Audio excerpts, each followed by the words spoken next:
The showdown squad's in, and Tom Rehn joins me as always with all the details. Tommy, let's get started with the Crows. What have they done? Well, they've just got the squad at this stage, Treaders, the 25-man squad, because it's the Sunday game. The one out at the moment, and that is Kyle Hartigan. 4 ins, Kyle Cheney, Mitch Grigg, Matty Crouch and Charlie Cameron. Any real surprises for you there? Well, Hartigan today was interesting. We were both at training. We had a look and there was some vision of him going over on an ankle a little bit. Bit of a niggle. Whether that's a combination of Phil Walsh going, hang on, his form dropped off a little bit, and also he's got that. It's a big game. You don't want to risk those players. He played on Jake Stringer last week for the Bulldogs. He kicked 6 in 3 quarters, and that's going to happen from a young kid. I really like this guy. He's going to be better. He needs games into him. Unfortunately, he slides out. But we mentioned Cheney. Cheney's in their best 22. Regular starter? He is. He's their second best defender alongside Talia, and it's a good move that he comes back into the team. Tread, is anyone else of those ins that may come into the final 22? Well, I think there's one. It's Charlie Cameron, and I'm not convinced he comes back in, but Phil Walsh has brought one thing: pressure. What was missing last week? Pressure for the Crows,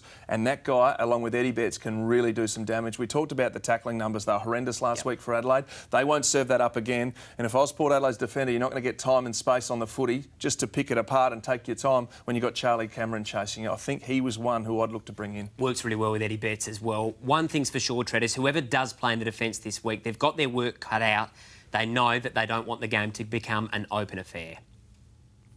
I like watching a shootout. Being in one, it's a lot more tiring, and I don't think Walsh would be a big fan of it. So I don't think we'd like a shootout. Let's have a look at the Powers 25 Treaders. They've just got the 3 inclusions at this stage. O'Shea comes in, Amon comes in, and then the big one, Robbie Gray, but will he play? Well, I'm convinced that I think he will. That doesn't sound convincing, doesn't it? No, it didn't. But you look at training today, both clubs are shutting their training sessions. We're able to be in there for 15 minutes today. He did straight line running. That is the next stage. It's not the fitness test. That's the first little hurdle. He'll have a major fitness test. Remember, today is still 3 days away from the game. So Robbie Gray will train Saturday. They'll make a decision. They name him. You know what? If he's fit, you play him. He's one of the best ball winners in the centre square in the competition. And that's one guy that Phil Walsh doesn't want to come back. It's a great luxury to have back in that side. They're starting pretty warm favourites for this game, the Power, whether that's right or wrong. And Michael Voss, though, the assistant coach, experienced campaigner, he's not having any of it. He knows that football can be a fickle business.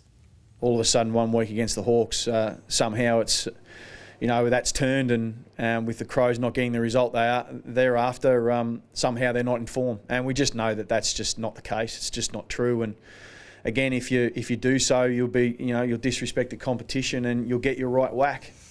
Well, it sounds like footy talk, doesn't it? But it's true. 2 weeks ago, Port Adelaide were horrendous after Sydney. Adelaide were flying. It turns around very quickly. But if you don't bring the effort and pressure, things will change very quickly. Quick tip.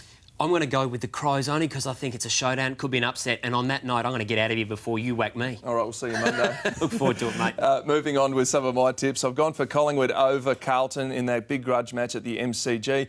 Brisbane over the Gold Coast. I think that's a really hard one. I'll just flip the coin on that one. And I'm going Port Adelaide. Maybe Rennie and I sit either side of the fence. But I think Port's form at the moment is just too strong.